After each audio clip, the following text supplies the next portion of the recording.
Well, trimming the fat may be the most popular New Year's resolution out there, but trimming the fat from your debt is not far behind for a lot of folks. Credit cards are simply weighing a lot of us down, and here to help us plan a strategy to reduce our debt in 2012 is credit expert John Olsheimer, the consumer education president at smartcredit.com and a contributor at the National Foundation for Credit Counseling. John, thank you so much for being with us.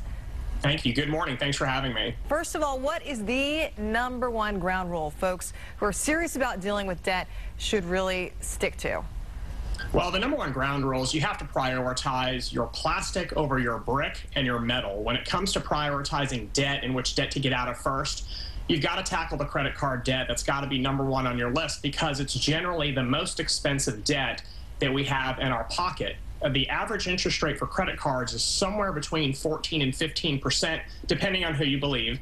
And credit card interest rates on those retail store cards, the stuff that you charged all those gifts on over the past 5 weeks, is in the 20 to 25% range. And so it's extremely expensive debt. You got to get out of that first. So I was going to ask you, too, a lot of people look at, oh, gosh, this one card, maybe the Visa has, you know, $12,000 on it, but the retail cards maybe only have a few thousand, but you still want those folks to pay off the retail first?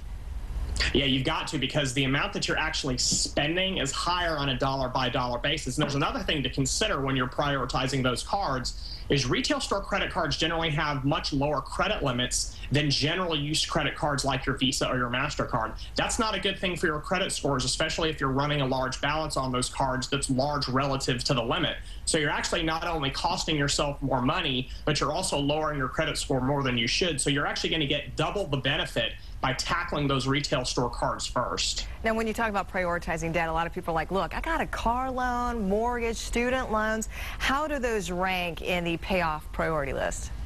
Well, remember, the interest that you're paying on your mortgage and your student loan is likely tax deductible. So you're getting actual benefit to some extent by paying off that debt slower than faster. Having said that, the interest rate on those debts is also a much smaller fraction than you're paying on the credit card debt.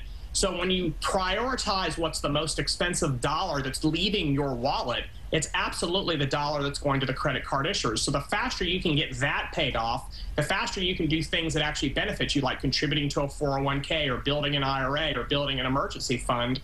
Pay off the car note over the 48 or the 60 months that you've got it. Don't necessarily accelerate it because it's not the best use of your money. Well, what if you are in default, your debt's being handled by a collection agency? Any notes there for those people?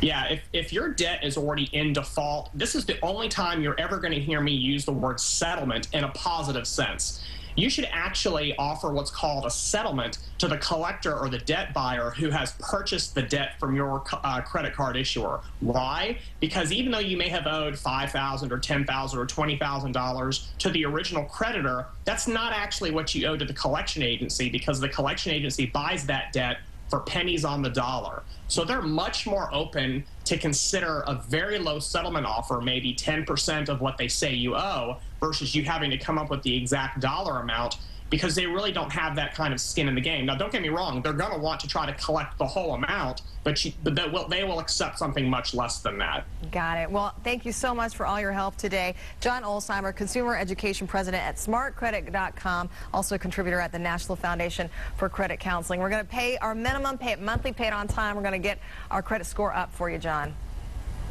Thank you very much for having me. Happy New Year. You too.